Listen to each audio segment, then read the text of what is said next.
Good morning, everybody.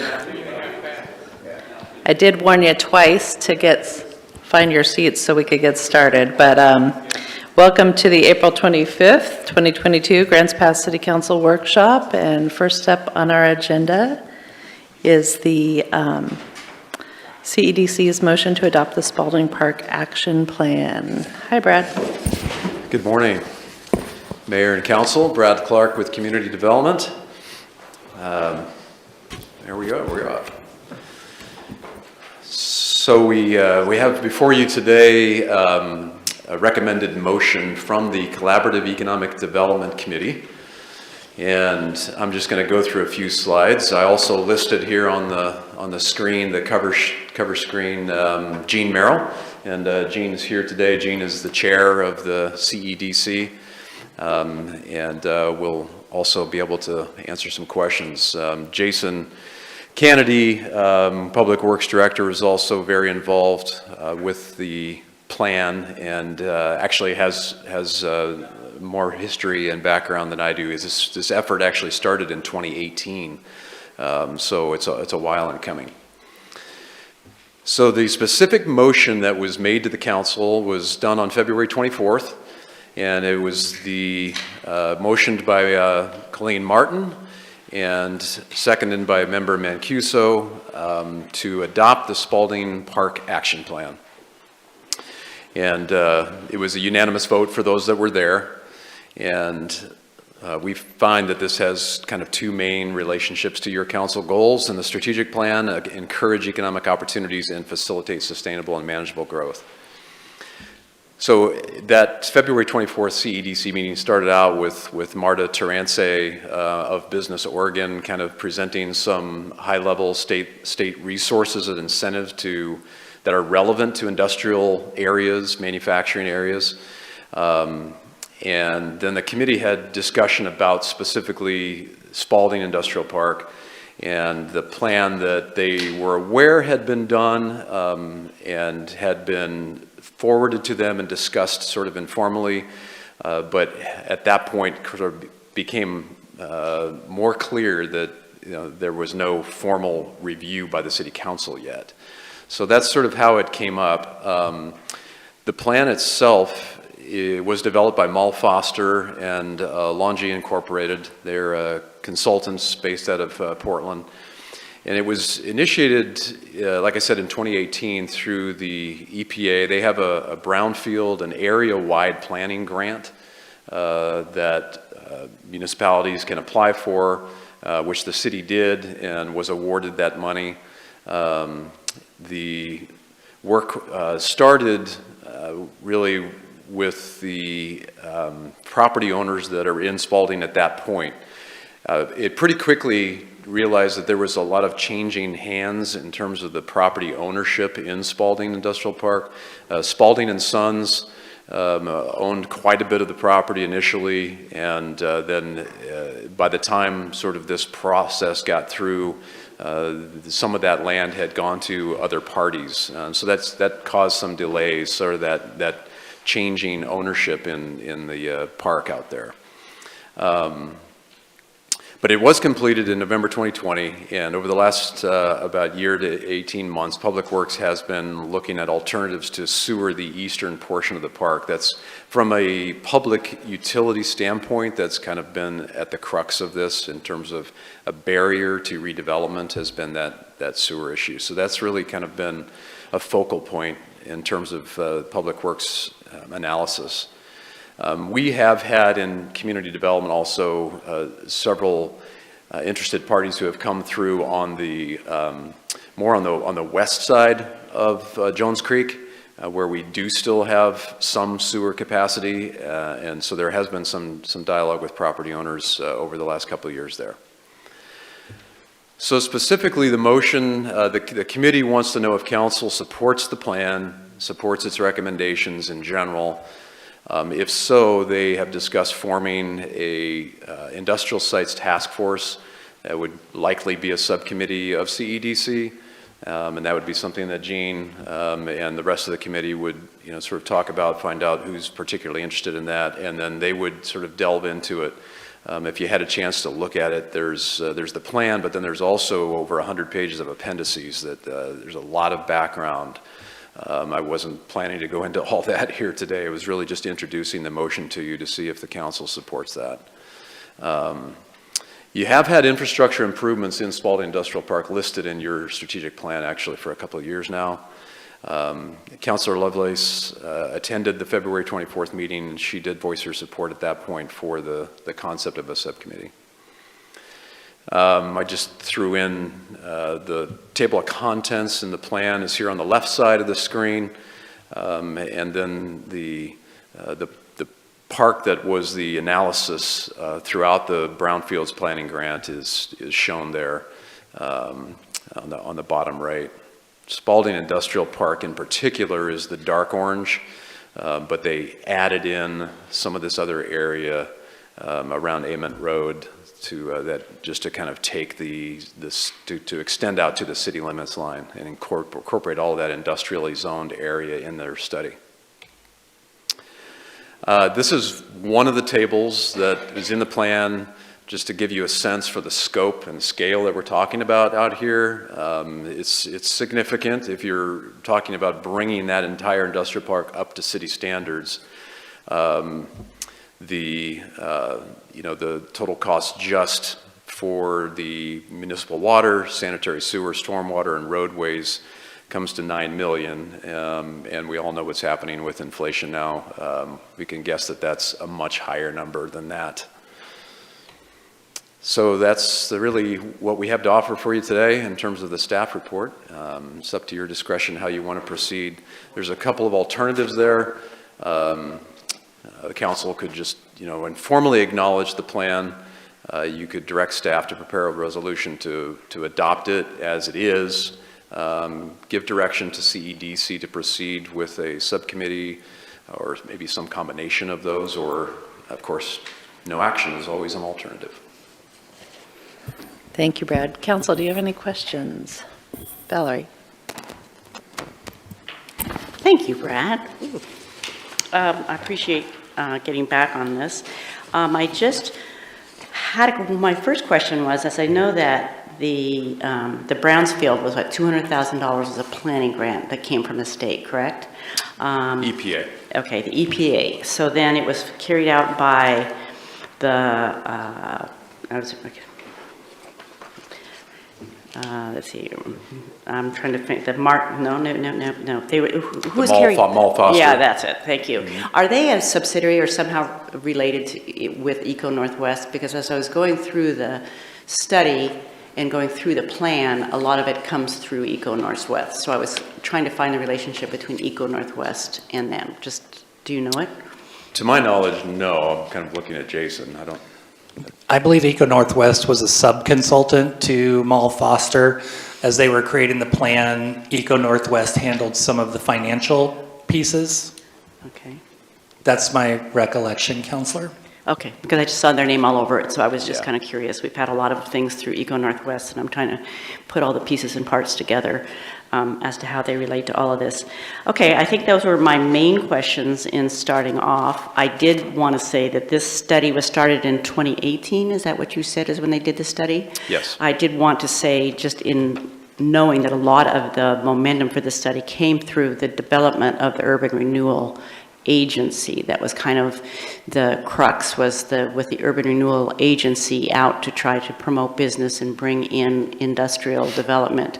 That was kind of the means by which the urban renewal was sold and established. Since, I mean, I know that was before your time, but I do remember that, and it was a big thing because Eco Northwest had also done another study in trying to bring together the city and the county, and the development of the CEDC came out of their first economic study of how to bring the county and the city together was through the Community Economic Development Corporation, because it is made up of city and county people as well. So I just wanted to clarify the timing of that, that's was one of the things that brought about the CEDC was the establishment of the urban renewal district and trying to promote.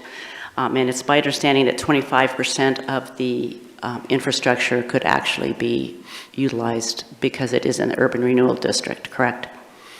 Right. The way that project is approved in the urban renewal area plan, it does call out that 25% figure, whatever that total project amount would be for the infrastructure for a particular project, then up to 25% of that could be applied for through the Urban Renewal Agency for funding.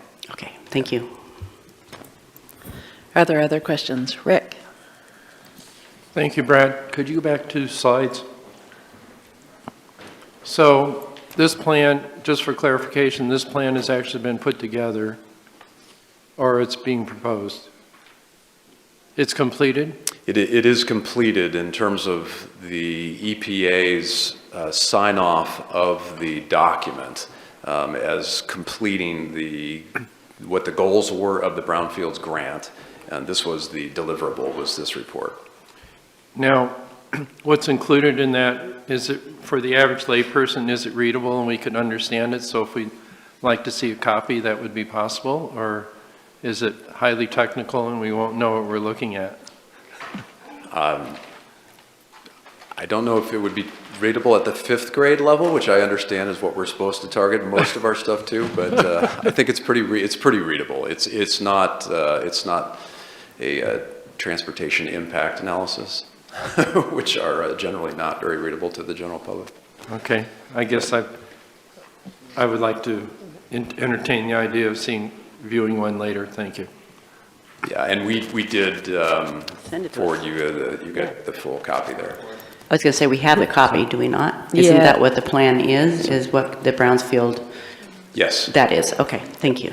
Yeah, we received it a while back, so you may not just have associated it. I think it was maybe even during a business meeting. It In was my drawer somewhere. sitting out here, yep. Joel? So Brad, it's my understanding that there's no commitment of funds with the plan in terms of actual doing, but there were some recommendations. Would it be worthwhile to look at those 1, 2, 3, 4, 5 of what the plan would actually recommend before we would adopt something like that, information-wise? Are you asking to get more detail on what their recommendations are on the funding piece? Well, I'm looking at the executive summary here where it has 5 dots, and they are, the plan would continue regular engagement with plan area property owners. It would engage with regional agencies that offer support and funding for infrastructure. It would advance and construct infrastructure projects in the city's near-term project list, review city project lists and plans to clearly identify projects the city can support, and then support zoning modifications. That, in a sense, is the summary of the plan. Right. Is my understanding. Is that correct? That is correct, yeah. Okay. Val? I mean, I don't want to speak for the head of the CEDC, who is here as well. Jean Merrill is here to talk. But I think that the purpose of the committee bringing it forward was that it just kind of died on the vine. You know, we knew it went out for the plan, and then I don't remember seeing the plan at the council level. So it's just kind of there. I know we've talked with Jason about, the amount of money and how difficult it will be to do a lot of the projects involved out there in terms of infrastructure. But I think the purpose is to say, okay, let's bring it to the table because this is important. And I've also talked with, contacts who've said that there have been people looking at our area, and have come in for pre-site and gone through those sorts of things. But there are we need some things out there and we need to know what's there. So I think basically what they would like to have is a subcommittee that kind of looks at that because it has been a hole that's been left. 2018 they did the study, 2020 they finished it. If you read through the plan, they talk about several things that the city was supposed to do in 2021. I don't think any of those happened, have they, Jason? Because it was specifically laid out some of the things that were going to happen in 2021, and here it is 2022, and we haven't heard of any of those things. So it's kind of like, let's put it back on the plate. Let's look and see what was proposed, because there were some actions that were proposed to be done in 2021. Have they been done? I don't think they have been done. I'm sure there's reasons for it, but having somebody follow up on it and keep it alive, I think is very important. And I think that's what the CEDC is asking, is let's put together, let's let them have a subcommittee, bring some people in business, and, you know, we can talk all we want about the need for housing, and I agree totally we have a housing crunch, but we also need to bring in higher paying jobs. That's part of the whole economic problem, and that has to be addressed at the same time. So that would be my recommendation, and I don't know if we want to have Jean come up and say that as well.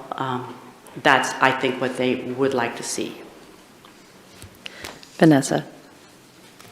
Yeah, that was my question also, that in the action portion of the report, it just had a couple of things noted that the city was going to complete in 2021. I was curious if those were done. And also, I know in the hiring of our 2 economic development positions, is that going to be crucial for helping assist along with this plan as well? It will. Thank you for raising that. Yes, and actually today is the day 1 of our economic development specialist. He started working today, James Conway. And then we have 3 interviews scheduled for the economic development manager. Most of this work will really fall to the economic development manager. But yes, this will be kind of a key piece, as they're the staff liaison to CEDC. And so should you support a subcommittee, then we would, you know, hopefully within a couple of months have somebody that would be dedicated, you know, full-time to economic development and can work closely with that subcommittee on doing research, you know, doing some more budget analysis, working with public works, working with property owners, to kind of bring you a little bit more crafted and more refined outcome, you know, that rather than just sort of the high level that's in this plan. Wonderful, thank you. Rob? Yeah, I'd like to see us move forward with this, and I'd like to provide direction to Do you have a the subcommittee. question? We're just asking questions at the moment. Okay. No question. Okay, we'll come back to There you was in a so minute. much beyond question I know, I'm discussion. sorry. I would like to have figured that's where Jean we come up were. in a It's moment, all but right. does anybody have a question for Brad? Ryan? Yeah, I have a question. I have a couple questions. I want to say thank you to the CEDC for bringing this to our attention, because I was not aware of this, so thank you. It's not a question. It's not a question. It's not a question either. That was the preface to the question. All right. Thank you. The question is, in the report, I think it's on page 6, it talks about the ownership of the properties, and I would assume, but I don't know, do we know if the property ownership has changed since this report was put out? It has. There's only a couple actually that I think are the same. I looked at that a couple of weeks ago. So yes, there's been some change of ownership since the plan was completed. Okay, that would be good to know at some point, maybe just like a short email or something. And then I also read in here that starting on page 9, it starts talking about the different areas, and is it safe to assume that development on the east side of Evans Creek is going to be significantly more expensive than development on the west side? Because of... You want to address that, Jason? I do, yes. Significantly more expensive. In addition to the creek crossing, you just do not have elevations to gravity sewer.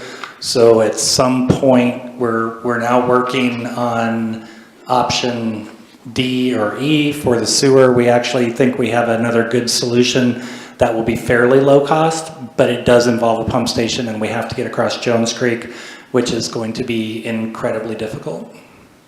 And there's also issues with bedrock as well? I can't answer that question. We haven't got that far, but I'm assuming there will be. Okay. That's all for now. Thank you. Joel? I just out of curiosity, and don't spend a whole lot of time on it, EPA did the study. How does that fit within EPA's mission? I wouldn't expect them to do that. Yeah, so the Environmental Protection Agency has for more than 30 years had a brownfields division. Brownfields are those properties that are either contaminated or perceived to be contaminated. And so that's really what the definition of brownfield is, and so that's kind of where it ties into EPA. Jean, did you want to talk about this? Thanks for being here.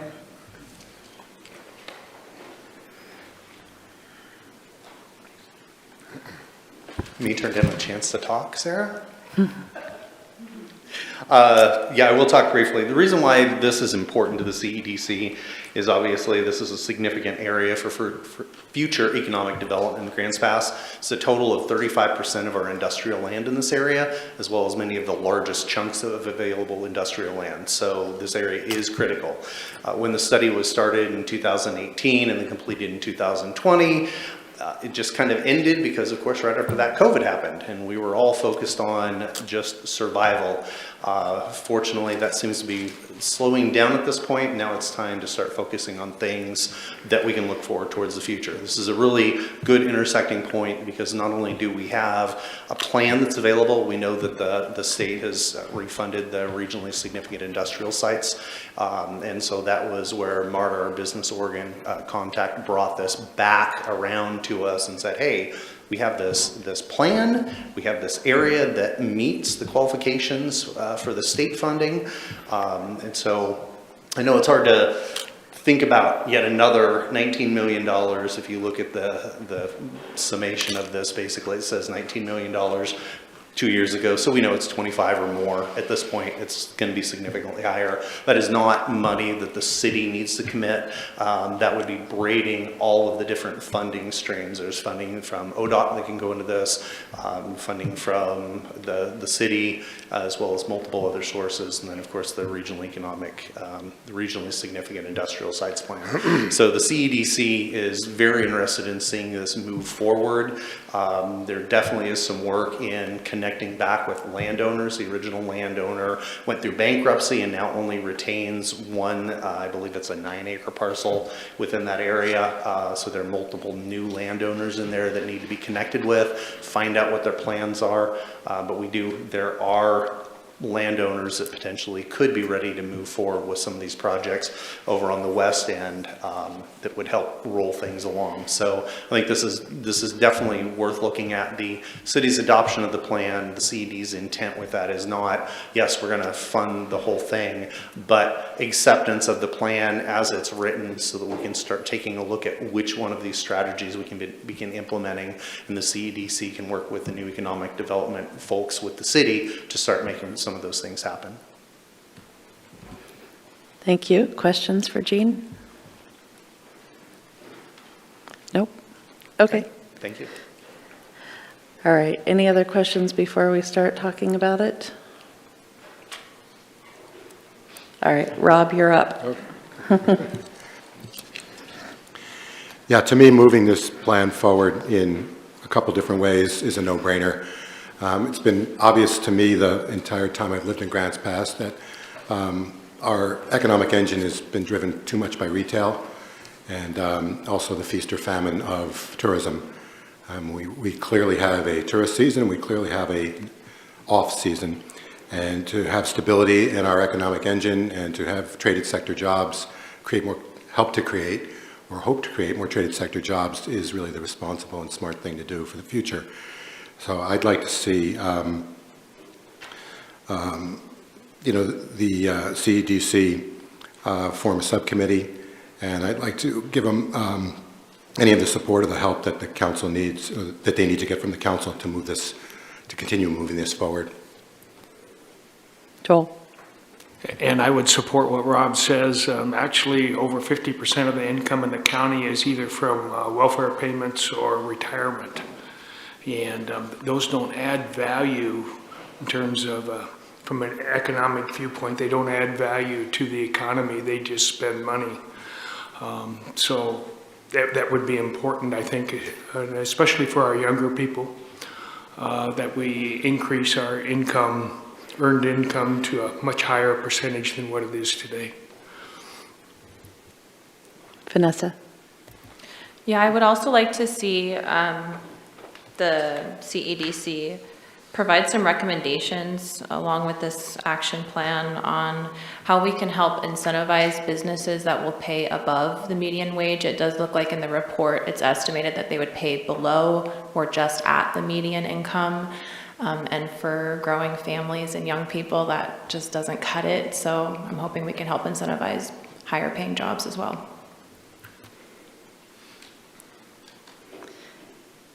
Any other discussion? Brian? The report is very extensive and very informative, and I would encourage all of the counselors that have not yet read it to read it. After reading it, it really makes sense that the focus should be on the west side of Evans Creek. So I would agree with Rob's recommendation of having CEDC potentially form a subcommittee to move parts of this plan forward.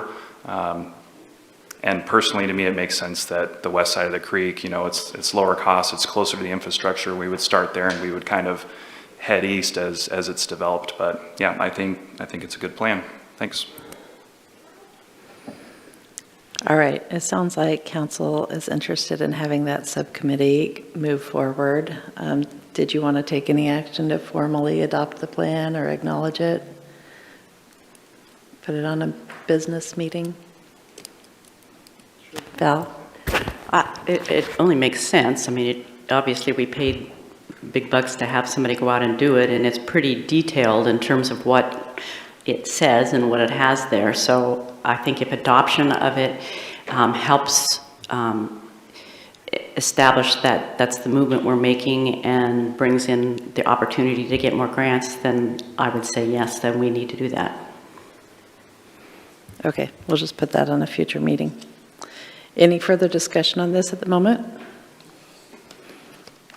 All right, thanks for being here, Jean, and for the presentation, Brad.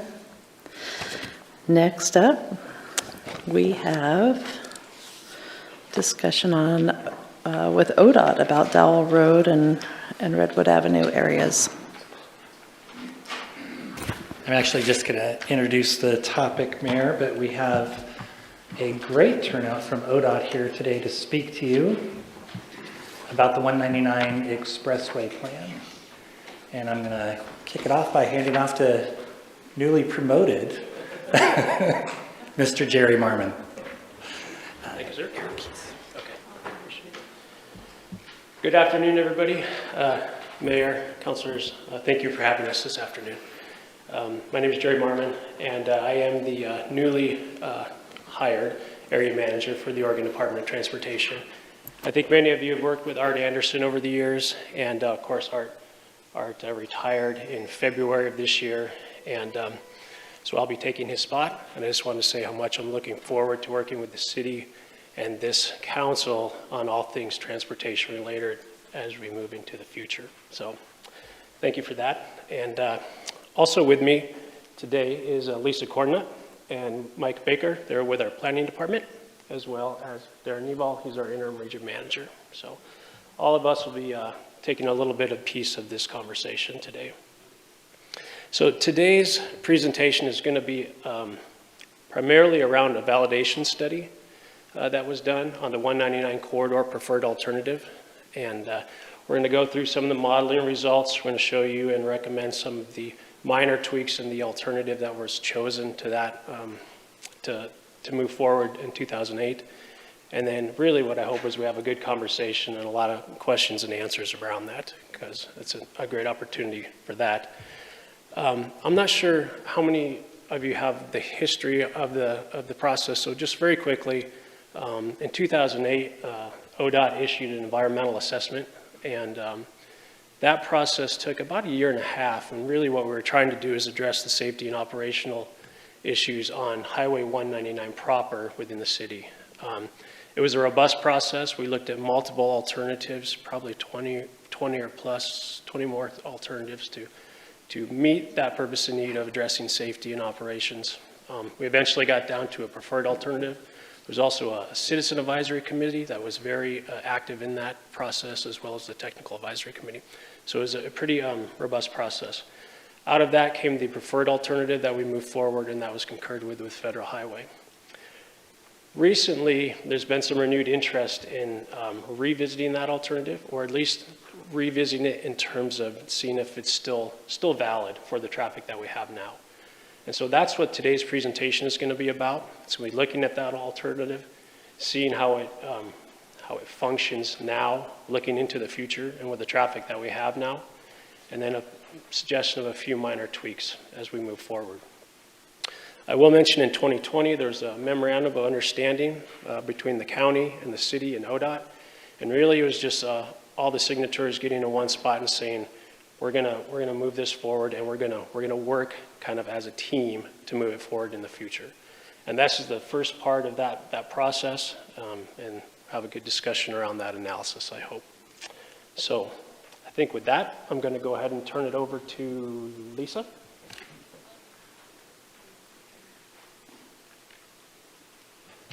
Okay, good afternoon. Let me know if you can't hear me, because I'm just going to leave this over here. We do have to have you speak through the mic just because it's being recorded and televised and all that. Okay. I'm just going to see here how to move this forward. There we go. Make sure it's up there. Okay. So I'm just going to start off, and as Jerry mentioned, Mike and I are going to go through some of these slides, and everyone will be here to help answer questions. Jerry had mentioned that in 2020 there was a memorandum of understanding that was signed, and so the next step was to start doing the validation on that. So to start that process, ODOT asked our Transportation Planning Analysis Unit to look at the preferred alternative that was in the environmental assessment to validate that it still would function as intended and solve the problems that it was there to solve. And so, and also because it went through the National Environmental Policy Act, that's often required as well to validate things if so much time has passed. So just starting that process was to get the information reevaluated. In this evaluation, the analysis unit actually took the years from, or the numbers from the Transportation System Plan and used it for 2045 to look at that, and they used the new Southern Oregon activity-based model, so it was with more current data to be able to go ahead and look at that. So that's important just to note that it did have the newer information. As part of that, it showed, and we'll go into this a little bit further, that the preferred alternative did still function as intended, but some slight modifications were identified, and that's something we're here to talk about today. And one of those would be like turn lanes from Dal Road eastbound onto 199, and then also extending the 6 lanes through the Dal intersection towards Willow. So we'll talk about that a little further. Okay, this is showing too, so just to refresh everyone what the original environmental assessment had in there. We have a quick question. Oh, go ahead. Yeah. Sorry to interrupt. Highway 199 runs north and south, so when we use the terms east and westbound, is east southbound? Okay, yes, south. West is north? Okay, yes. The map actually has it going north on here, so that's why. But yes, you're correct. Thank you very much. Yeah. Okay, so I'll have to remember that going forward. So in the original EA, it had the preferred alternative was really all the way from Midway Avenue to Tussey Lane, and the intended, or the purpose and need that was identified there was to improve vehicular and pedestrian safety and current and future congestion and operational deficiencies along Highway 199 between Midway and Tussey Lane.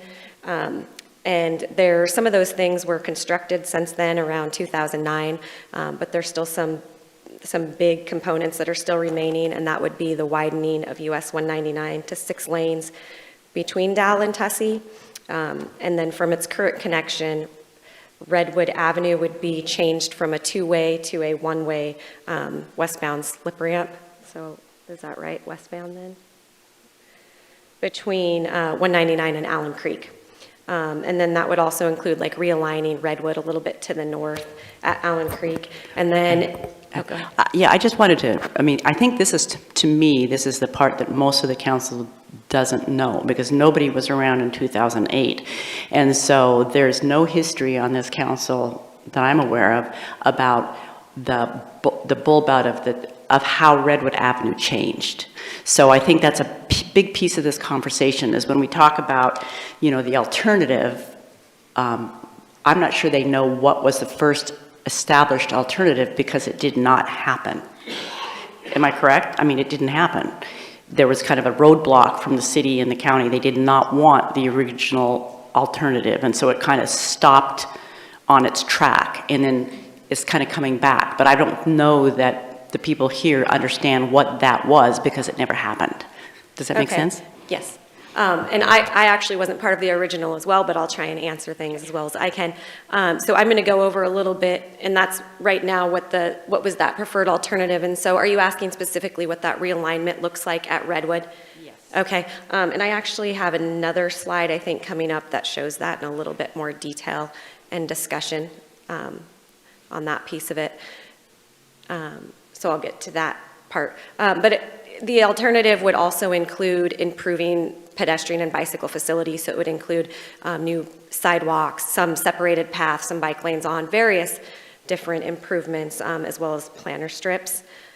And then just to follow up on that, so the city TSP, I believe from 2020, also includes most of the projects from that preferred alignment are in this transportation system plan, so you might be more familiar with it from this avenue versus that assessment. But as you can see, here's some of the projects that were in there that are either part of the preferred alignment in that assessment or are in the TSP, and they impact each other and would be part of the project. So the first one that you'll see would be the Fourth Bridge approach. That's showing from Redwood, I think is the number one, and then the Redwood Avenue realignment. And so this is that piece I think you're referring to, Councilor Lovelace, and that's talking about taking it, and it would be like bulbing it out a bit to the north to create some more room there. And I think, Mike, do you know if we have coming up in one of the slides, do you know if we have a better graphic of that? A little bit. We'll come back if we know. And so that would be really important as well if there were a fourth bridge there to be able to facilitate that. And that's the next one down, I think on the tier 3 is that fourth bridge from Lincoln Road to Pansy. I did have a question on the one New Street, the Fourth Bridge project. You have Fourth Bridge approach. So one of the approaches is from Redwood Avenue and the other one is from Webster Road, correct? Because Webster Road is across the bridge. So you're talking about both sides of the approaches that are designed. Okay, I just want to clarify that the Webster Road is on one side and the Redwood Avenue is on the other side. Thank you. Yes. And then the last one there is the Oregon 199 Redwood Tussey Lane, and that's the Tussey Lane widening from Tussey to Dowell from 4 to 6 lanes. And then that's one of the pieces that we identified when we went back through the analysis, that it would probably be more beneficial to run that 6 lanes through the intersection and then taper off. So where it had it just kind of ending at Dowell, it would go a little bit further on that. And I think that's it for me. See here. There you go.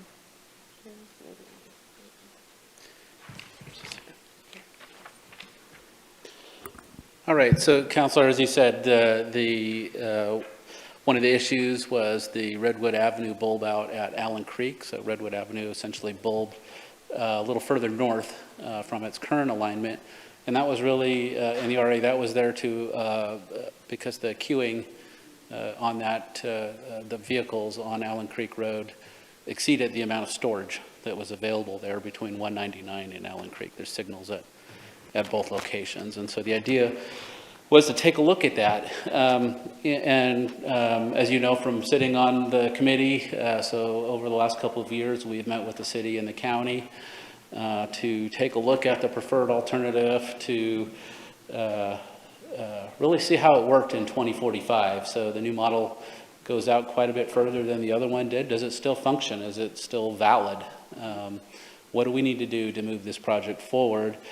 And as we, and again, this is really just it was really a scoping or a screening process for this as we validate the NEPA study that had been done previously.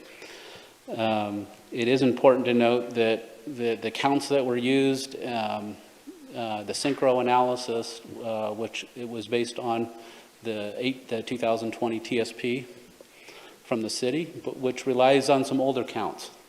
And so as we move forward into design, we'll need to obtain new counts and kind of redo all of that analysis in a much more detailed format than we were able to do in this effort.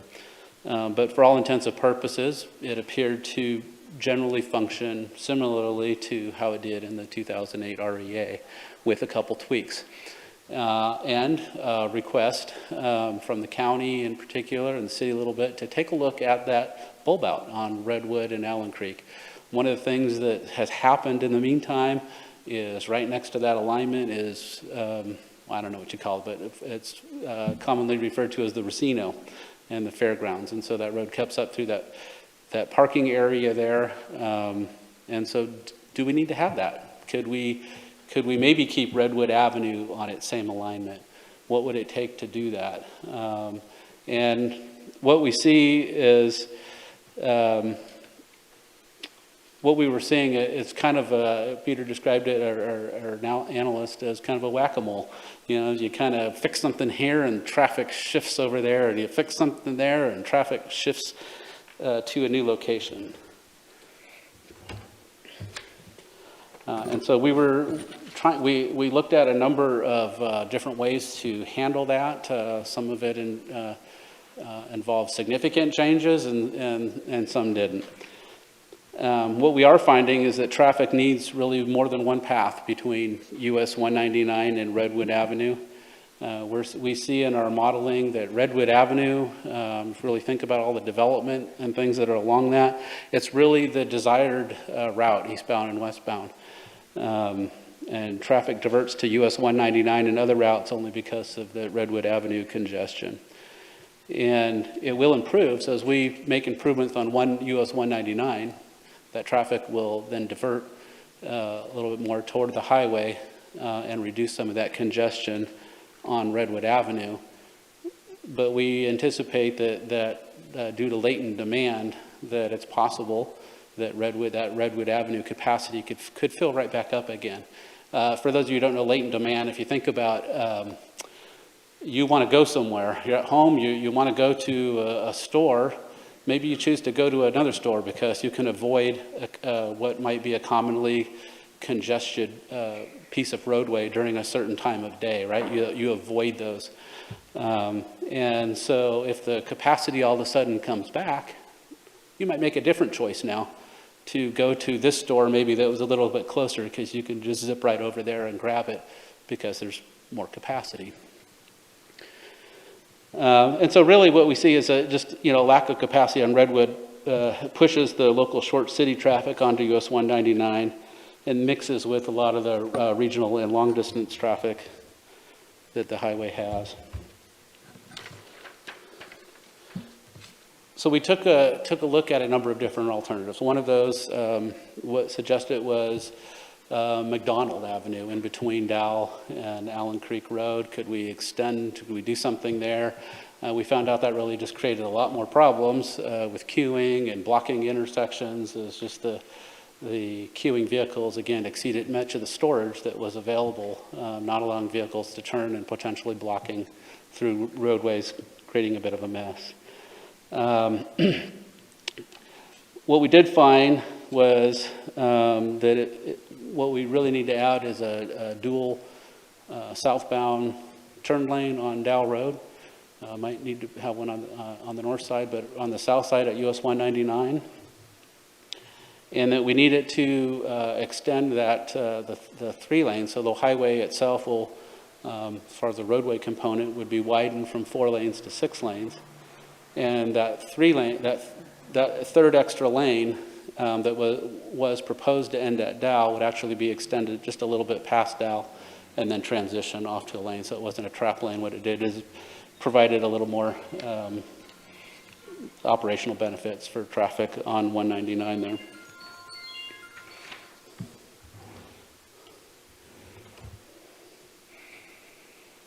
So again, we do believe that the preferred alternative that was identified in 2008 generally will work with some of those adjustments to the project itself.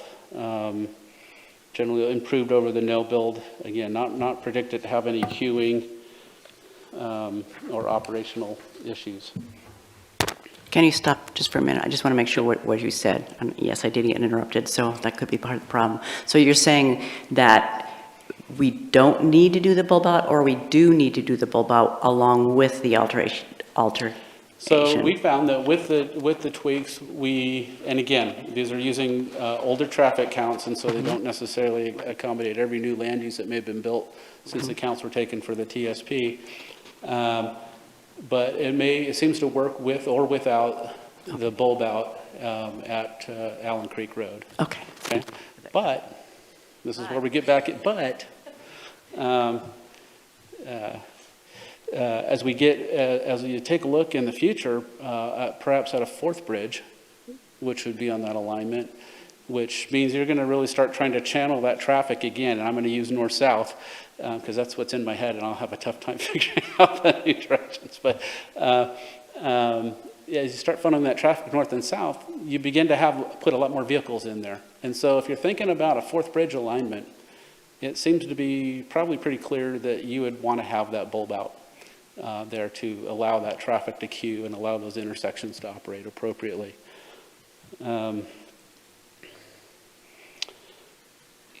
Redwood Avenue is still the preferred route. Overcapacity conditions on Redwood are really driving the variability between traffic choosing to access 199 via Allen Creek Road or via Dow Road. And again, you potentially have those latent demand or even diverted trips. So again, as traffic becomes clear, or maybe something you decide, hey, you know what, I would never locate my house over there because I don't know if I'm going to make it to work on time, but now all of a sudden capacity opens up. You may say, hey, I'm going to build over here. I may switch how I drive from this road to this road. We change our behavior based on what we see. And so again, it's going to take additional analysis if we move, and that would occur more toward the design stage.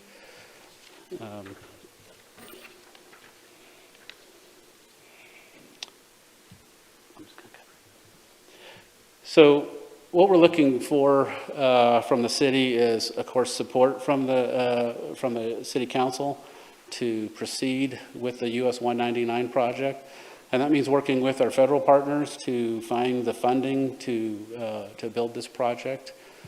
We have some opportunities that are in front of us now that maybe weren't there as much in the past with the new IIJA Federal Authorization Act. We are also, in addition to this operational analysis, now that we know or we feel fairly comfortable that this will work, we want to take a look at what the right-of-way impacts are. What has changed? What is built? And we know there are some businesses that have built within the preferred alignment in that time. So what are those impacts and what are those costs that we might face to get a better idea of the total overall cost of this project and impacts to property owners? When we have that, the next thing will be to talk to Federal Highway and with some of our environmental NEPA folks to just see what needs to be updated. So an environmental document isn't one document. It's made up of a whole bunch of chapters that address a range of issues from land use and environmental impacts and right-of-way, and there's just a whole range of things that have to be considered. So what is that? What's the cost for that? What's the timing that that's going to take to do? We would like to see the city update its TSP description with the Dow road modifications in there, since those will be necessary for this project. We also recommend that the city of Grants Pass think about either applying for a grant but looking at doing some corridor planning on Redwood Avenue. Redwood Avenue seems to be a significant issue, particularly in the future for moving traffic. So we think that's important. And again, biggest thing I think is we're really looking to partner with you and trying to find funding that we can secure to move this project forward, if you support it. Questions? Vanessa? The council did hear this presentation a few weeks ago from our city staff, and there was a lot more detail into the Dowell Road widening. That wasn't really touched on today. All that was touched on was a southbound turn lane. So we did take a look at the widening Dowell to 4 lanes. We think we can do it with an extra turn lane instead of widening to 4 lanes, although it's possible that we may need to put a turn lane in on the north end. And we're not talking your typical short little left turn lane. It may extend back a few hundred feet and then has to, of course, transition back. And maybe they transition close to each other and you just end up widening the lane. Anyway, so those are some of the details that have to be analyzed in the future. That would all be part of the 199 project that we're talking about. So it's not a separate project. It's not something that we're asking the city to take responsibility for. There may be other modifications. Maybe there's something we can do with McDonald and putting a turn lane in. We will take a look at the bulb out and what that means with new traffic and analysis, and how do we mitigate the impacts to the parking at the fairgrounds and those kind of details. But those all happen more in the design stage. I'm trying to, as Brad said, traffic impact studies are very complicated. And so I'm sorry if I did not give you a lot of detail, but I'm trying to boil it down into, I think, essentially what the analysis is showing. So just to be sure, we're not talking about creating more lanes on Dowell Road, travel lanes. We're just talking about turn lanes at this time. Turn lanes is all we're talking about. Yeah. Thank you. Joel? Well, following up on what Vanessa was saying, I just want to make sure that I understand the preferred alternative. It would put in the 2 left south turning lanes on Dowell Road, and then it would increase Highway 199 in a short segment to 6 lanes rather than 4 lanes. Yes, that's the road. Some of the roadway components of that. It removes the signal at Redwood Avenue and US 199 and converts that segment between 199 and Allen Creek to one-way westbound. In addition, it adds a bit of sidewalk up some of the, blanking on the name of the road, but and of course down 199 and multi-use path, and so there's a number of other components to the project outside of the highway piece. There's planter strips. There's a lot of things that are part of this project. So along with that, then the modification of Redwood Avenue would be put on hold depending on Fourth Bridge discussions, and would be delayed depending on what we want to do in the future with the Fourth Bridge.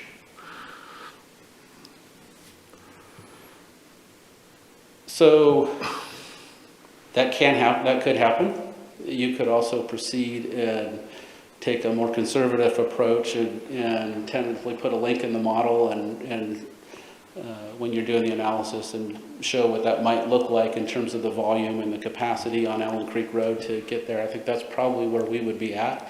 There's no need to delay the project for that. They do have a connection, but they serve 2 different purposes. Fourth Bridge really serves more of a north-south component. Right. And when you look at the Fourth Bridge, and I know the TSP did probably the most significant analysis I've seen to date on where a location could possibly go, and looked at a number of them both east and west of the South Y, the bridges over 6th and 7th Street.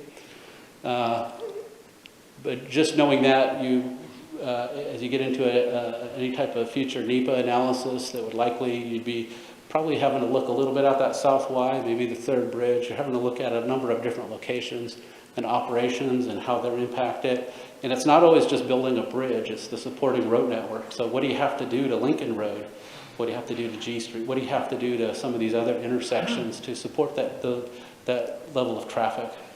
Yeah, I appreciate your awareness. Then the traffic analysis, did it assume the development and housing development that's projected to occur in Allen Creek? So it had a lot of the same growth, so some, I'm going to say that it had some. So it assumed the same growth assumptions that your TSP did.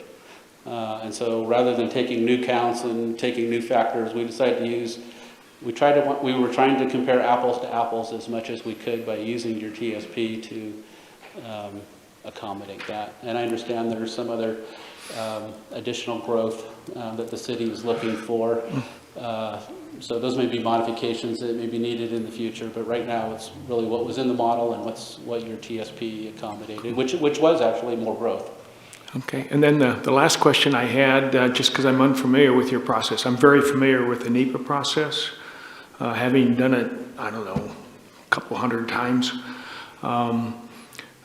Your public involvement and public comment when you identified the preferred option, how extensive was that? How many comments did you receive? What were the comments? Oh, boy, I don't have that answer in front of me, Counselor, but Okay. there was an extensive number of comments. As you remember, this project, the environmental assessment that was completed went way to the south or west toward Midway. We had a number of crashes. We still have a number of crashes on 199 and congestion, as you're probably well aware of. And median barrier was constructed, some additional shoulder widenings, things like that occurred at that time.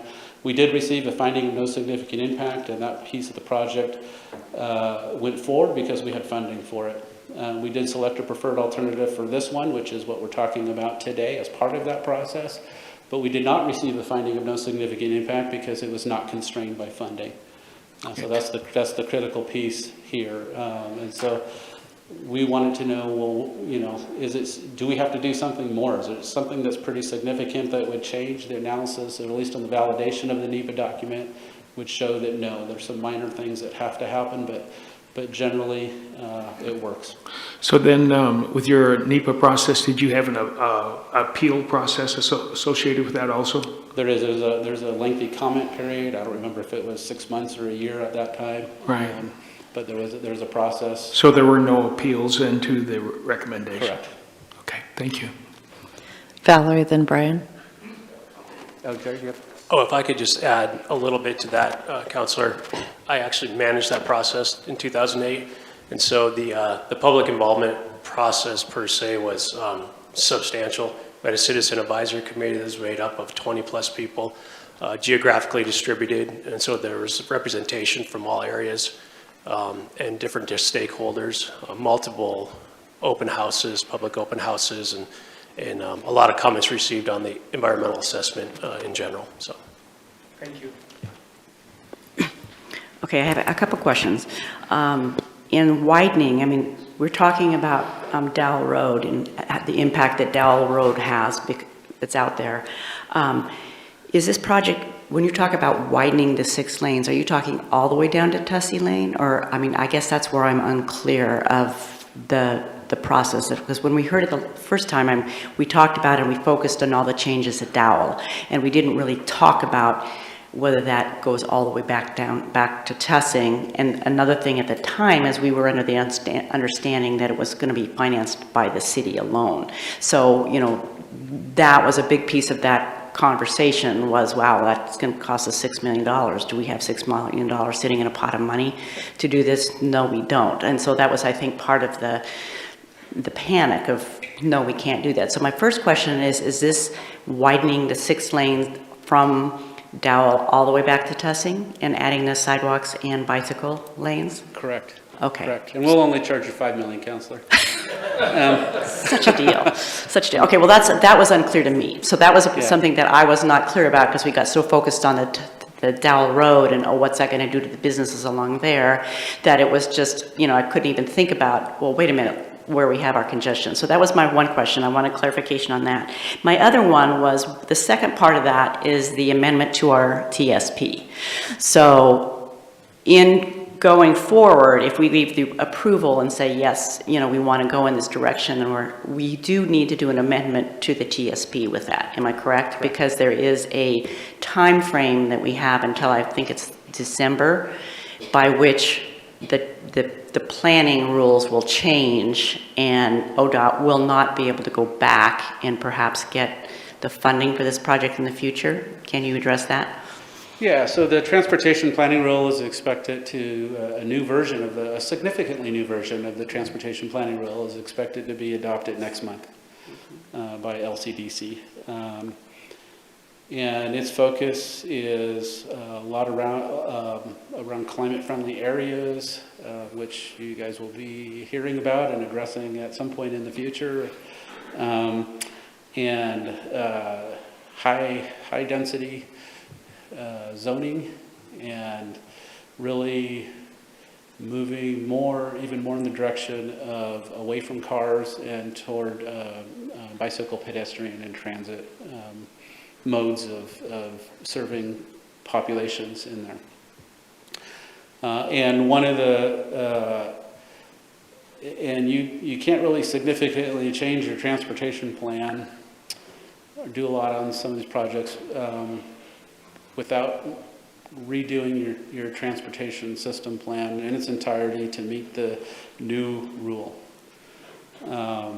which means a very well, first of all, developing climate-friendly areas in the zoning, and which roads, you know, will be walkable only.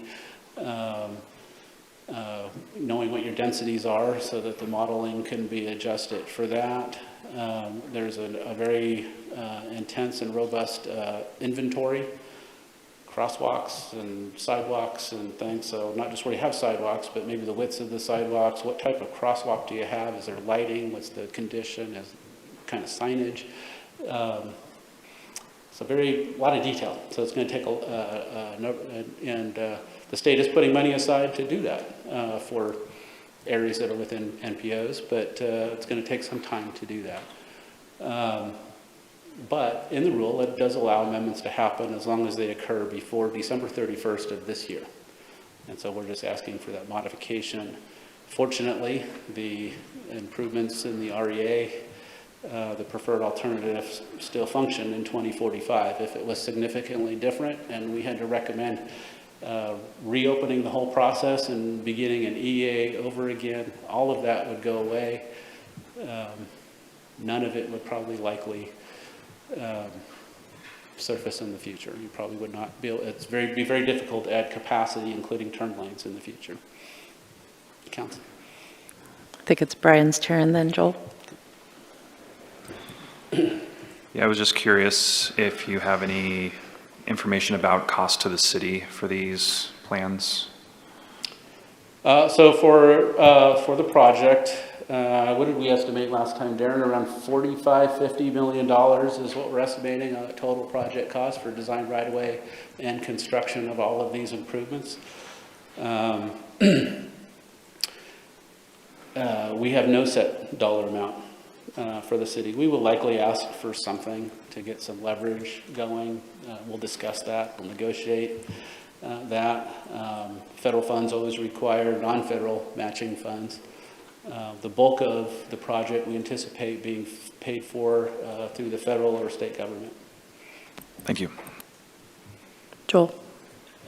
So with the new planning requirements coming in, which would require you to step back and redo the NEPA process, would you anticipate, given the change in the planning process, that you would come up with any different answers than what you would today? Well, it doesn't require us to step back.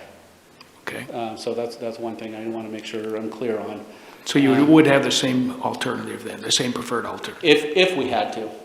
So if, we don't think we have to, but if we had to, it's very difficult underneath the new rules to add lanes, to add turn lanes, et cetera. You'd probably find a number of projects in your own TSP that you'd probably no longer would be very difficult to do, because they have to meet a certain, they have to reduce vehicle miles traveled as of the year prior to starting that TSP going 20 years out, and they have to decrease greenhouse gas emissions. So, it's a very complicated rule. But I think it would be somewhat difficult to do anything that adds capacity to a roadway. Okay, thank you. Not that it's not, I don't want to say it's impossible, but it'd be very difficult. Other questions? All right, I just want to clarify, you're not talking about widening Dowell Road anymore. We're talking about turn lanes at either end of the road? So turn lanes are additional turn lanes. So there's a turn lane, there are turn lanes currently. We're talking additional turn lanes, so there's a little bit of widening. And so it might be equivalent to like a lane's width. So we're adding another turn lane. So right now you have a single turn lane, there'd be 2 turn lanes. In addition, I think right now you have a through right and a left turn, a dedicated left turn lane. You'd have a second left turn lane. So it would widen out and extend back. Okay, I think this is hard. I mean, we haven't had a presentation about this in the time that I've been here, and half the counselors joined me last January, so it's a little bit hard to wrap our head around this plan when we're not seeing pictures of what we're even talking about and what's being asked of us. So I don't know, how to resolve that, but, I heard here there's a deadline for modifications at the end of the year here, but what exactly are we looking at modifying? We just need to go back to kindergarten and start over here. Yeah, so the modifications are, again, it's really just adding one more turn lane, just widening the road, prism out a little bit on that south end, perhaps on the north end, but that'll be determined. And extending that back, that storage for vehicles back about 300 feet. So maybe about twice as long as what you might see in normal storage. It could go back further, again, depending on the new traffic counts and that analysis. So we're asking to, again, widen Dowell Road to put in that additional turn lane and to take the third lane rather than ending it at Dowell, extend it a little bit past Dowell, and then it'll just transition back to 4 lanes. Hi, Jason. Thank you. I just wanted to reiterate, you hit the nail on the head. What we are asking for is to move forward, if council is interested in moving this direction, with starting a TSP revision today. We would need to get a contractor on board very soon because there's going to be a public process. Adding the changes to Dowell will be somewhat controversial. There are folks that are going to be impacted because we're going to have to get some additional right-of-way to get all that to fit in there, we believe. But we would need to start that process very, very soon so that we could do that public process, get it into a form where it's ready for you to consider for adoption into the TSP.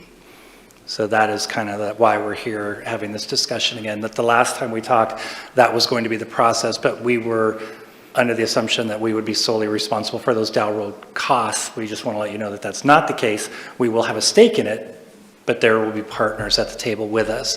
And so we just wanted that here for your reconsideration. Okay, but I thought we were talking about expanding and widening all of Dowell in the past. So this is a little bit new. What we had brought to you, I think the original plan was to add additional lanes on Dowell. Did that change since we talked last? Well, in Peter's and TPAL's last technical memorandum, again, they talked about widening 4 lanes, but in his summary, he said, we really think we could do it with just the additional turn lane, and also not have to necessarily bulb out Redwood Avenue at Allen Creek, but likely with the 4th bridge, that would be something we would strongly recommend considering. Okay, well, again, we haven't had much of a conversation about the bulb out area at Allen Creek or the 4th bridge whatsoever. However, given that we did just build, we didn't build it, but a new building and parking lot were constructed in that area within the past year, I thought council had decided that we wanted to have a conversation about making a plan so that that type of thing doesn't happen again. If indeed we are still thinking of putting a 4th bridge there, we need to actually make a plan to, perhaps acquire some of the land adjacent to the road instead of allowing it to be built into something that's going to cause problems for us when we get ready to build the bridge. So I'm just feeling a little lost, I guess, in where we're headed here. Rick, then Brian, then Rob. Thank you, Mike. So really today, is it appropriate to break it into two subjects? One is the extension to Dowell Road and Dowell Road itself, and the other would be the bulb out? Or is the bulb out really not on the table today because that would be a future item? The bulb out is really going to be something that will be determined in the design process as we have newer traffic counts and a little better modeling. So we will take a look at that time and make that decision during that time with the city, because the city, if you decide that you still might want the fourth bridge at that location, we would probably want to do some modeling as part of that as well to make sure that there is sufficient storage for vehicles in between those intersections and could accommodate that. The bulb out is currently in your adopted TSP. Correct, but I know also you, as ODOT, have a 10-year plan. Do you still have 10-year plans? We have a 4-year capital improvement program, which is generally a couple years out from where we are today, and then it goes out another 4 years. So it is fair to say, well, I'm just repeating what I'm hearing, the bulb out in that section of the fourth bridge is something in the near future, but doesn't have to be decided today. That's correct. Thank you. Brian, then Rob. So on Dowell, just to give everyone some perspective, he's talking about a second turn lane that goes back about 300 feet, which is approximately a quarter of the length of Dowell Road. So if you have one of those on each end, you would, in essence, roughly be widening Dowell Road, about half of Dowell Road, one lane. So I don't know if that helps anybody with the visualization, but that's what that looks like. And it would affect about 4 tax lots on the south end and about 3 or 4 on the north end. Just pulled this up on my phone. It's right here. And again, I want to caveat that that's based on the preliminary numbers using older traffic counts, et cetera. Okay, so what does that mean? Does that mean that it may? That just means it could be shorter or longer, Okay. depending on when we can do a full model and with updated traffic counts. Okay, yeah, thank you. And then on the bulb out and the fourth bridge, I heard you say that we might still be considering that to be the location. I don't know that there has been another decent location identified yet. So my question is what does the city need to do to move forward a study for the fourth bridge? Because we have done nothing and it's time to do something. So that's not necessarily a question for you because that bridge is not going to be your bridge. It's going to be our bridge, I guess. So what do we need to do, Aaron, Jason, anybody, to take the first step on that? Or Wade. Hey, Council, good afternoon. Yeah, I just want to let you know it's not adopted, but it is a project that's going to be coming before you for the new budget. So there's a fourth bridge refinement study. I would recommend that when you do that study, that you try to link some of the NEPA, you might hear it called PEL or Planning and Environmental Linkage, but that you do one that incorporates some of those components so that if or when you get to NEPA, you're not having to necessarily backtrack. Are the expressway plans taking into account a future fourth bridge? Or is this something that we're going to have to, design and analyze all over again for the new bridge? It accommodates generally what you had in your TSP and what your land uses were, which at the time did not include a fourth bridge. Great. But fourth bridge really is more of a north-south kind of an issue, except for that one, how far you have the signals apart versus the 199, which is really serving your east-west traffic. Rob, then Valerie. So, Jason, you mentioned that let's see, modifying Del Road, you just said that folks will be impacted. So specifically, what does that mean?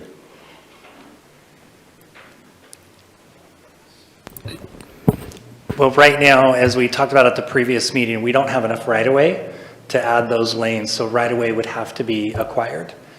And that's a pretty long process, as we're aware from several other projects, so we would have to be out meeting with neighbors, willingness to purchase, et cetera. Okay, so I can't picture exactly who's there right now without a photograph. When you say impact, it could mean a lot of things.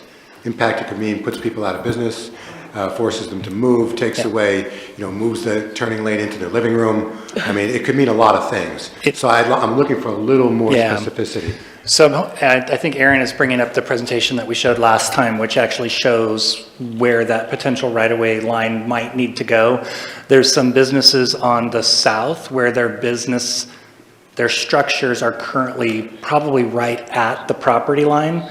Those ones are going to be much more impacted than, say, on the north, I'm getting that backwards, the south side, by farmers, where the businesses are set way back from the current right-of-way, so there's room to acquire a little bit more right-of-way in that area, and you might affect a parking spot or two. Again, as you get down towards the north side, the businesses get much closer to the road, and those ones are going to be much impacted to a greater degree. I think Aaron will show. Vanessa?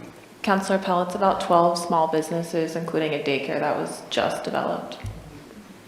So I'm just, again, maybe a picture would be more helpful, but does it take away a small business's, all of their parking? Does it completely change?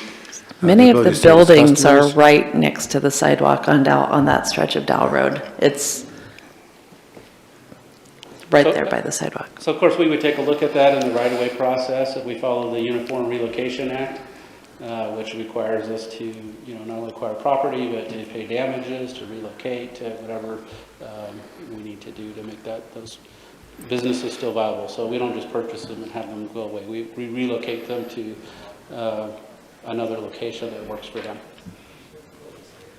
So up to and including essentially knocking down their building and paying to move them to a new location could be in the definition of impacted. That's possible. Thank you. Valerie? Just took a bite, sorry. So I want to go back just a minute and talk about our TSP, because obviously that is what we function on, is the TSP. I mean, I know that when I came on in 2015, we were waiting for the TSP. We waited a long time.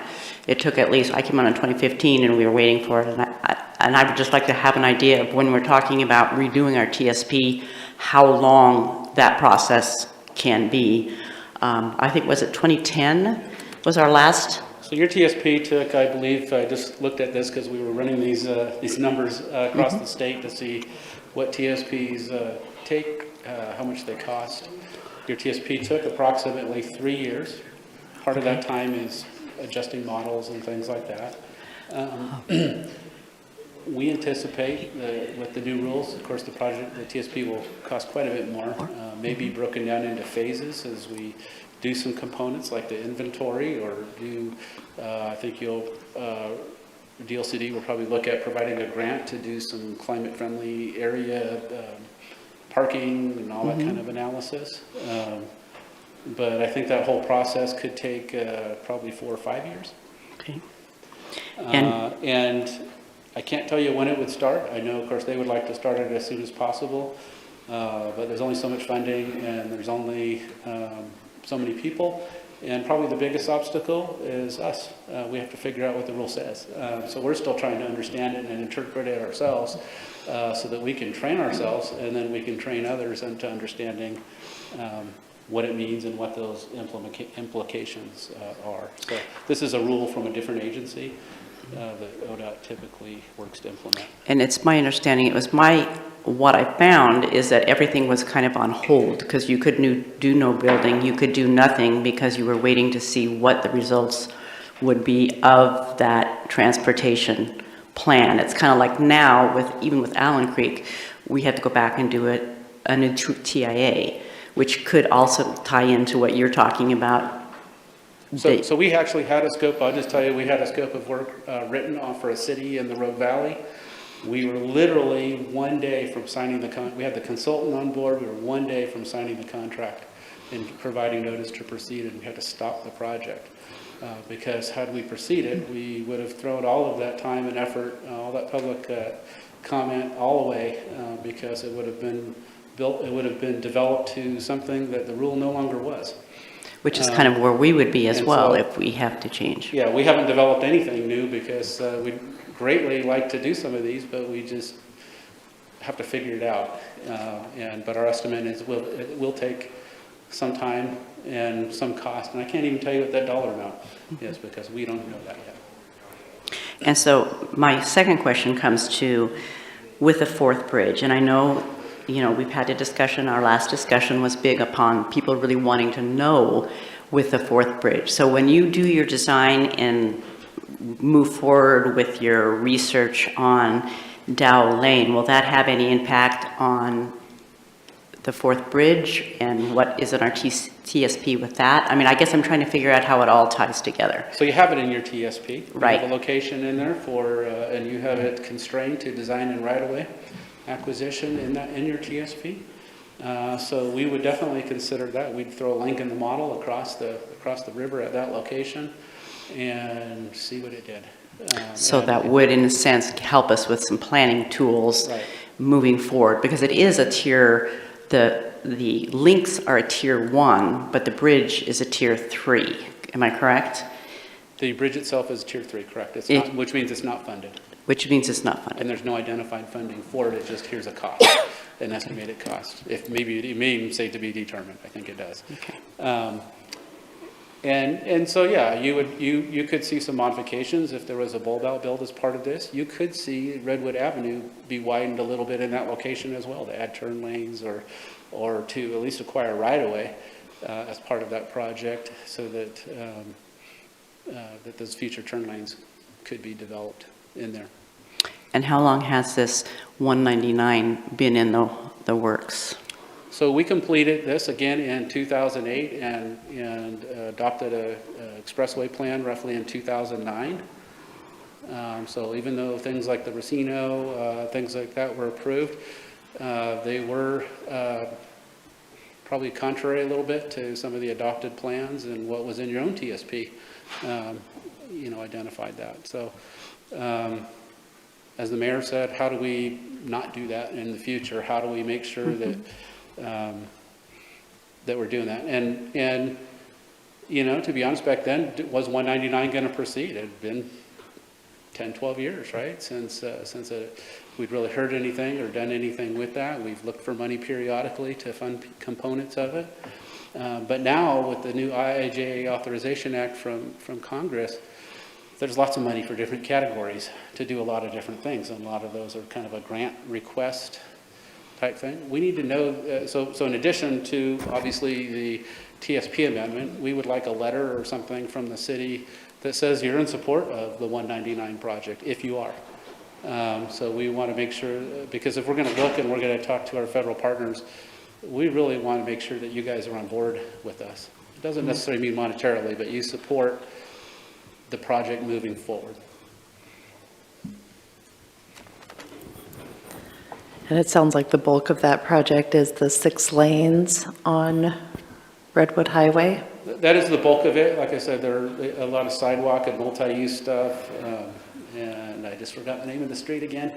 But we go up some of the other side streets, some of the other streets that connect down to the highway with some sidewalk, and there's, like I said, sidewalk and multi-use path extensions, and probably even rebuilding some transit stops in there.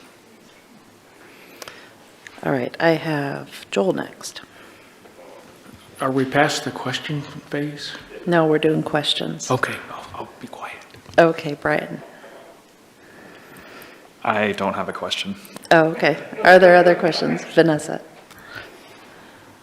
Thank you for your patience with us today. I'm going to revisit the Dowell widening portion of this. I utilize Dowell Road every time I leave my house, and I have for about 7 years now, going on 8 years, I have not seen, with my personal experience, an increased need for this project.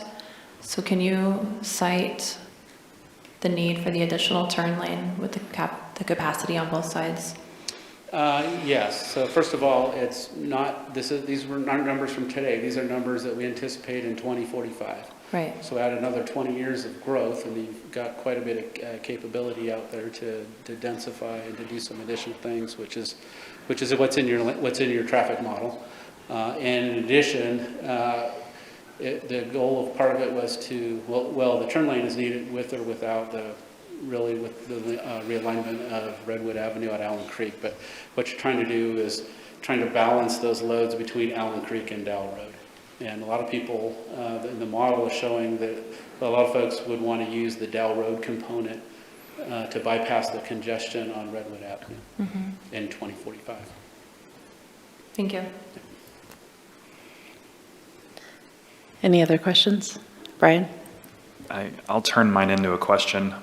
For Dowell Road, is there potential to maybe just do the widening on the southern portion that's adjacent to the highway and not on the northern portion, depending on how the analysis comes back? Yes, that's what the analysis shows right now, is it's really just on the south side that we need to do it. I'm just saying it could be on the north side, so you could have it there as well. Thank you. And the idea there is to address some of the PM peak hour traffic. Yeah. Val, I just want to clarify too, because it's something that you've kind of gone over a couple of times, but I don't think everybody's aware of it. This is also taking out the light in front of the fairgrounds, am I correct? Well, the fairgrounds light was removed. It takes out the light at Redwood Avenue and 199. At the YMCA, okay, right. So I just want to clarify that that also is a part of this whole project, is taking that light out as well. Right, and Redwood Avenue between 199 and Allen Creek Road becomes one-way westbound in just that location. Okay. Okay, so those are the sort of things in terms of visualization. It's hard to see, you know, with these little pockets and turn lanes, and a lot of times the north is south and the south is whatever. So that's I think the hard visualization is to see the whole thing going all the way from Tussey, a widening, which I don't think there's a single person in here who will not say, if you get stuck in traffic coming from Tussey Lane, traveling west, that there is a true bottleneck issue there. And so it's hard to imagine that that the Dowell Road changes would impact clear back that far. But that's what you do or ODOT does, is it does all of those modeling instances and that sort of thing. And I think that's the part, you know, that I just want you to talk about, is the fact that when you do that, you have to look at the whole road. And when you're talking about keying, you're talking about lining up traffic between traffic lights, and how that could be even more difficult as Allen Creek gets whack-a-mole. Whack-a-mole, yes, the whack-a-mole. Explain the whack-a-mole. So you're trying, so we're finding that the model showing that Redwood Avenue is really that desired eastbound and westbound route for a lot of traffic up there. But because of congestion issues and things that, you know, or because of congestion on 199, you know, people are up there right now. So if you fix some of the things on 199, it should, you know, and provide that capacity there, then it sort of loosens up that traffic on Redwood Avenue. But you also have those connections between Redwood Avenue and 199. So, you know, if we put it all, depending on what we do on Allen Creek, you then end up having to potentially widen all the 4 lanes. And so we're trying to minimize what we do and kind of keep that traffic moving within that Redwood 199 corridors, generally between Dowell and Tussey. So, I mean, that's why we were looking at alternatives like McDonald, you know, where we were trying to, you know, think of the bulb out and the Racino that was very current at the time. So just trying to figure out how, again, if you do something here, it impacts something over there, or you do something here and you're over here, and so traffic keeps moving, and you're trying to find the best balance to how traffic moves in that area. And people can get to where they want to go. Can you repeat what you said about something being one way to the west? So when we remove the signal at 199 and Redwood Avenue, it'll turn into essentially like a slip ramp onto Redwood Avenue. It'll become one way. That all of Redwood Avenue would become one way? It would be all one way westbound to Allen Creek Road, at which point Redwood Avenue would begin two-way travel. Okay, so just for a block or so there. Right, just right by the fairgrounds, right underneath there. Okay. Yep. Rob? Okay, so I'm not trying to make this more confusing than it already is for me, but do you have an idea how much of the 6th and 7th Street bridge traffic would be essentially diverted onto a 4th bridge? Like, the reason I'm asking that question, it seems as though everyone, is behaving as though, 199 needs to be 6 lanes, in the area we're talking about. And I'm not necessarily sold that that's necessarily true, because even though you keep repeating that the 4th bridge is north-south, don't worry about it, it's just north-south. However, much of that 6th and 7th Street bridge traffic is going to enter 199, further to the west. So do you have any idea how much of the traffic that's currently on 6th and 7th will no longer be going on 6th and 7th? I can't give you a number offhand, Counselor, but I can tell you that it's in your TSP. So when they looked at the different bridges, I think they looked at the potential reductions in traffic on 6th and 7th, on 3rd Street Bridge, et cetera. So wouldn't that obviously impact what sorry? we're talking about here today as far as the need for widening and some of these other things? For widening 199? Yeah, again, you may need some additional widening on Redwood Avenue and things like that for turn lanes to go there. And some of those are design considerations that will come out really more in the design stage of the project than in the planning stage.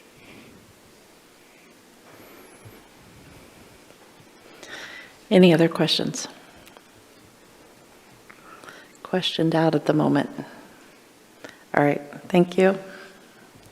Thank you.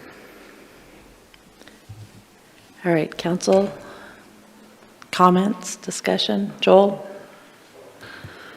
Well, where my mind goes is back to Allen Creek when we talked about widening that, and it was going to affect every homeowner along Allen Creek Road, and I went and visited them all, and they were all dead set against it. They came in, and we did proceed with that, and it's where we're at today with the access and the traffic capacity for higher density housing along Allen Creek Road. As we grow, I kind of shudder at what Portland goes through with putting in interstates and that kind of thing. But as we grow and our infrastructure needs to expand, it does impact people. The one thing that lends me to support the process is that it's been through extensive public involvement. We had a citizen committee work with ODOT on it. We're not foregoing any future action. We're looking at the minimum now that along Dowell Road and Highway 199, anybody that's affected will economically be made whole. I can remember when we had to move our office because of some real estate transactions, we used that excuse being, well, we weren't economically whole. We had to do it ourselves, but to make things even better. So as a business, being nimble on your feet and the impact to the number of businesses here is a lot less than it was on Allen Creek Road. So as we look forward to the future, we're going to have a lot of these. And we're going to have to keep the infrastructure going to support our population. And so I support what we're doing, what's being proposed.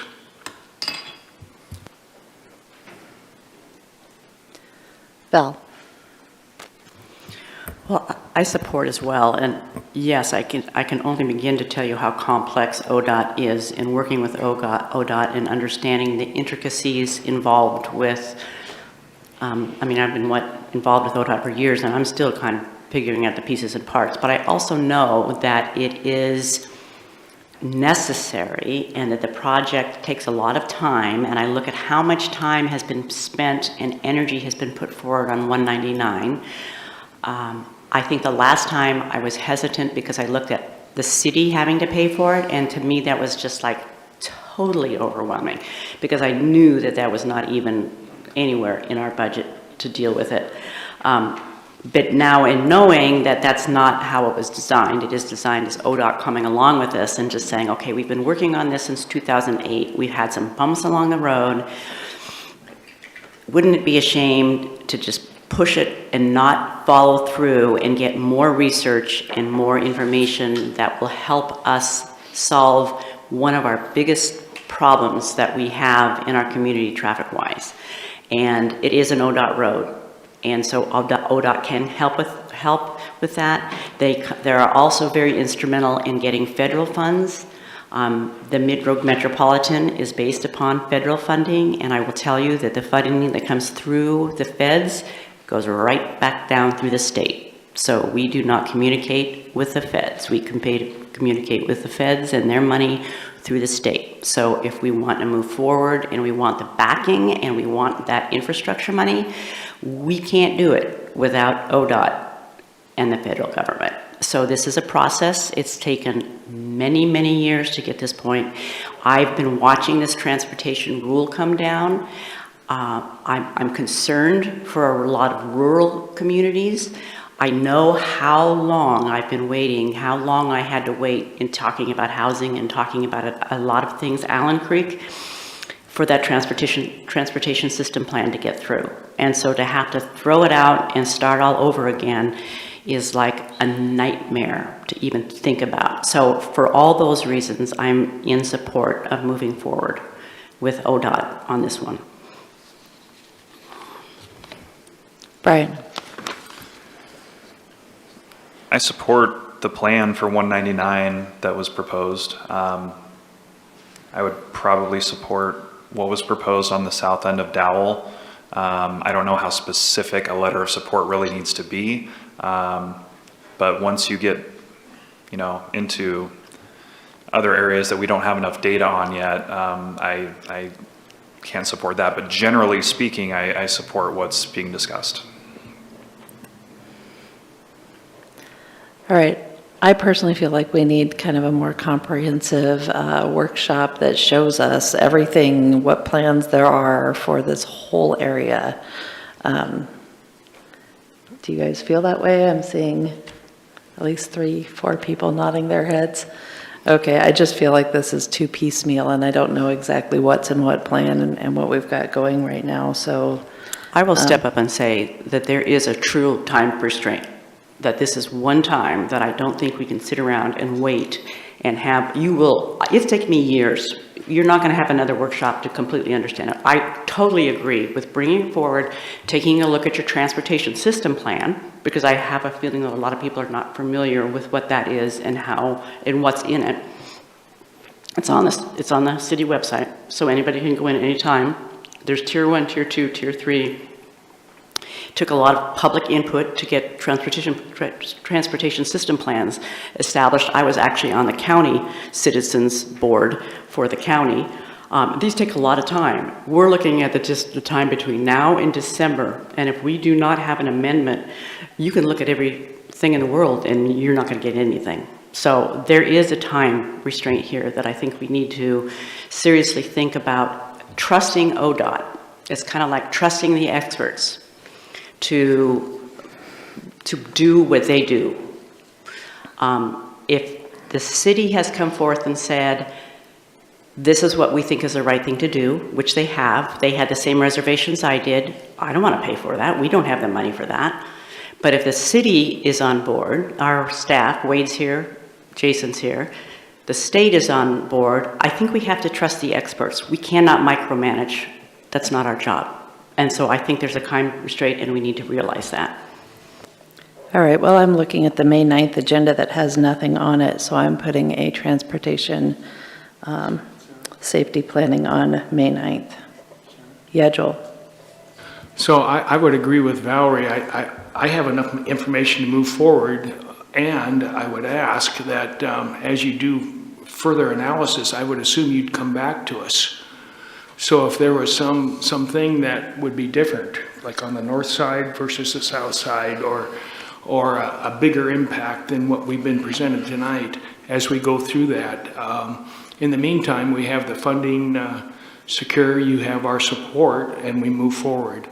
And Sarah, I understand where you're at, but I can't support that. Well, when I said that I would like another workshop, I looked around and half of the counselors at least were nodding their heads as well. So that tells me that they're not ready to make any sort of decision on this today either, so. So usually when we put things on the agenda, we have 3 counselors that support it, and we have a mayor now that supports it, and I assume, I saw some other support there.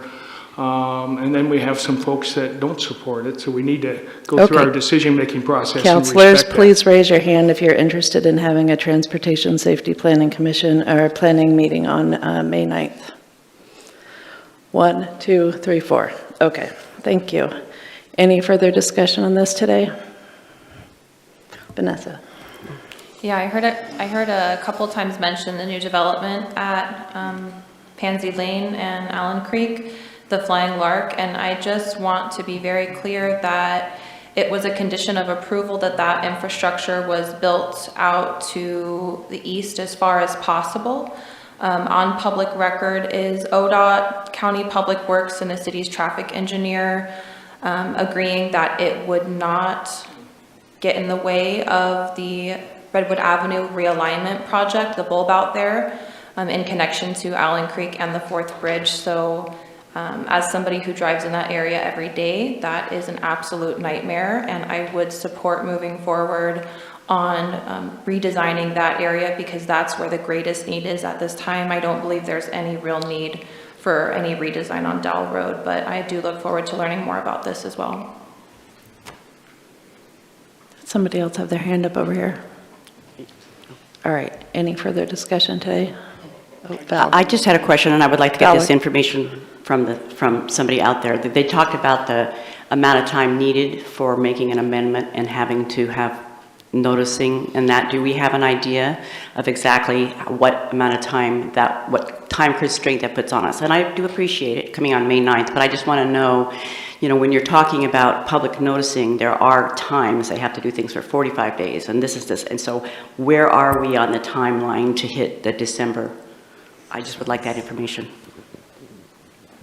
Well, if I can say it depends. How much of a public involvement process do you guys want to undertake? If we need to do a few workshops, if we need to meet with the folks that live and work around there, then it's going to take longer. If this gets delayed, then we could just go through the standard noticing procedures and we could probably get it knocked out in a few months. But Clarify, what do you mean? What's the standard? I mean, that's what I'm getting to you. We don't know those standard things. You do. yeah, I wish Brad was here, but yeah, 90 days, I think. At a minimum, you're looking at 90 days to do the short end, and then depending on the public outreach that you have in between the public meetings and when you first start to where you do date certain at the end, you could extend that to whatever you feel comfortable.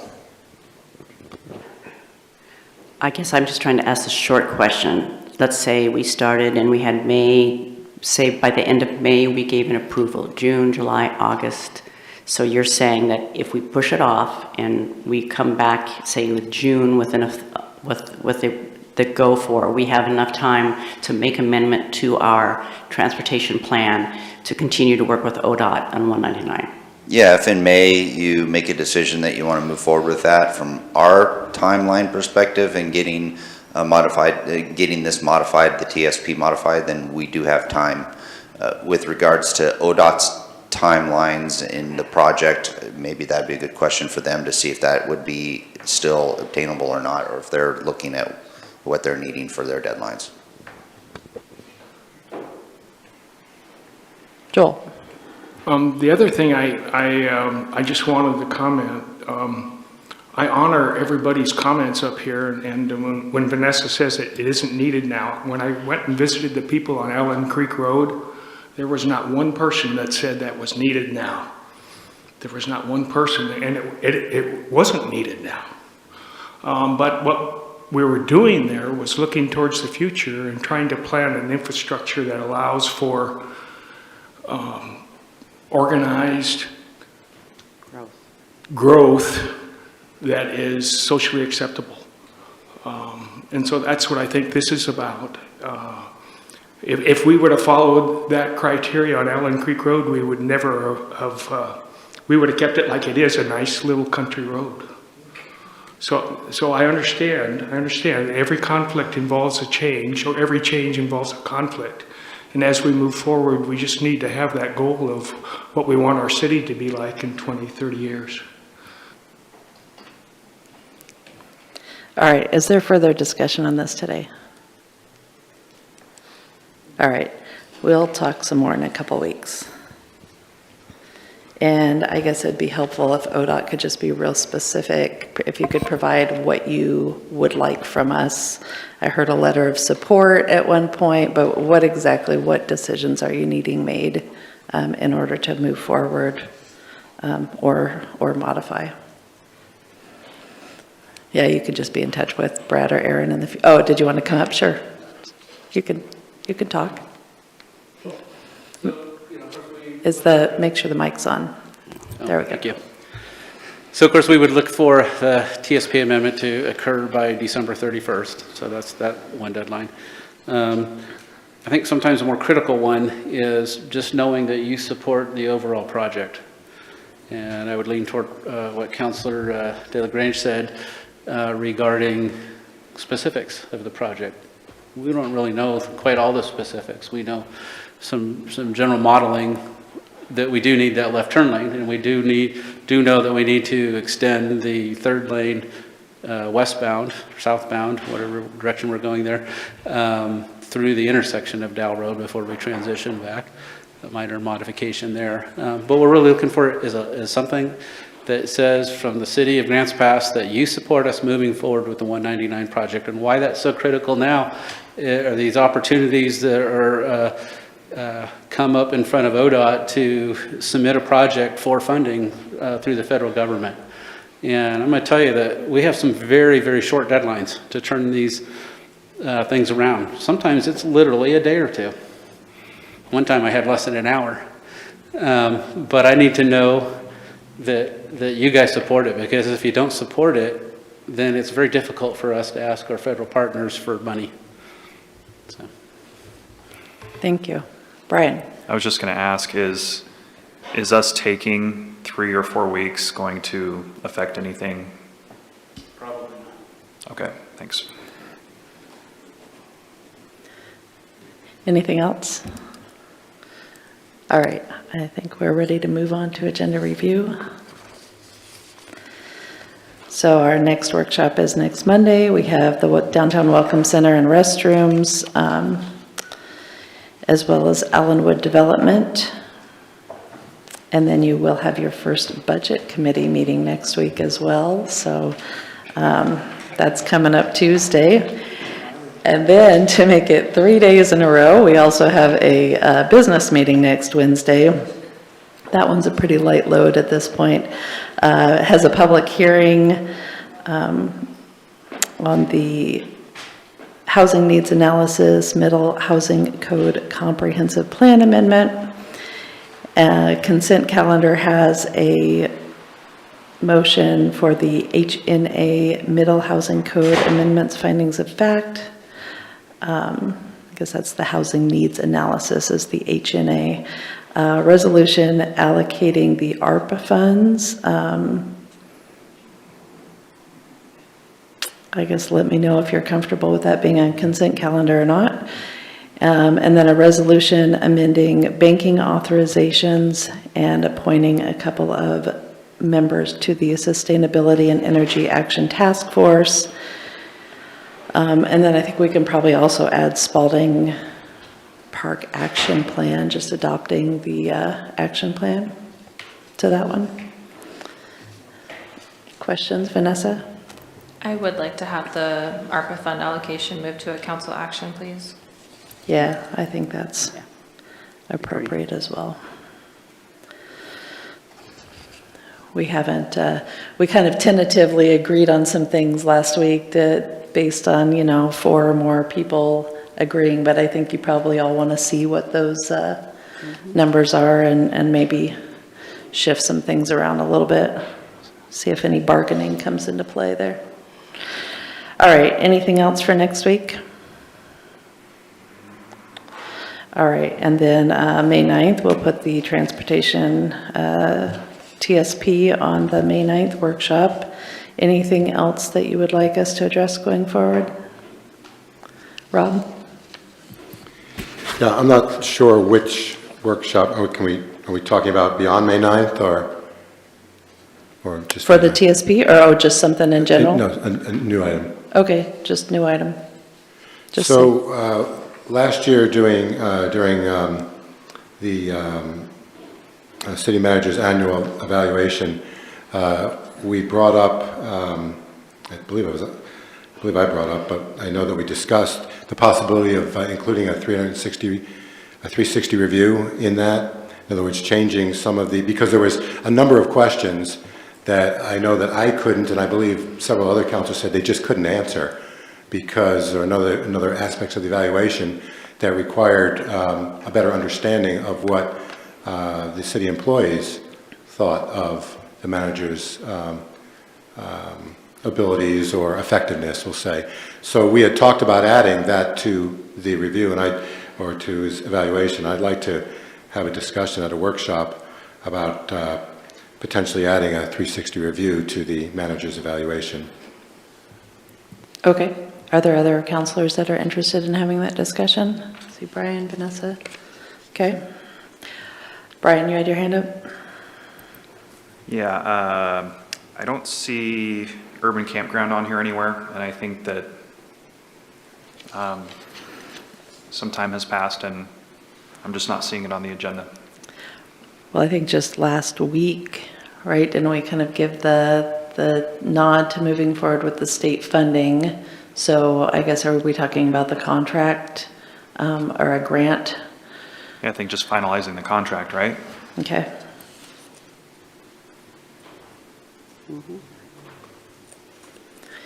Anything else? I've got one more. Okay. I've done some analysis and I've found some city-owned properties that we could potentially liquidate that were not a part of the original PAVE committee that looked at the properties, and I've talked with a couple of you about those. I've created a list, I've talked to Aaron about it, and I think there's some potential there to get rid of a few properties that we could roll those resources into other projects. So I would like to propose a workshop on that so all of council can be informed. Okay, counselors, are you interested in talking about city-owned properties? Rick says yes. I would. Vanessa has a question. When you say projects, can you be more specific? Yeah. As far as? Not necessarily great detail, but do you have a certain direction you'd like these properties to go in, or? They're all a little bit different. I would assume that the revenue from the properties would probably be rolled into housing efforts, but I don't have a specific strategy as there's just resources sitting out there in these properties that can be better utilized. Okay, thank you. Was your hand raised because you were interested? Okay. All right, other topics? All right. I think we're ready to, Brian? Motion to adjourn. Is there a second? Vanessa, thank you. All in favor of adjourning today? Aye. Any opposed? All right, see you Monday.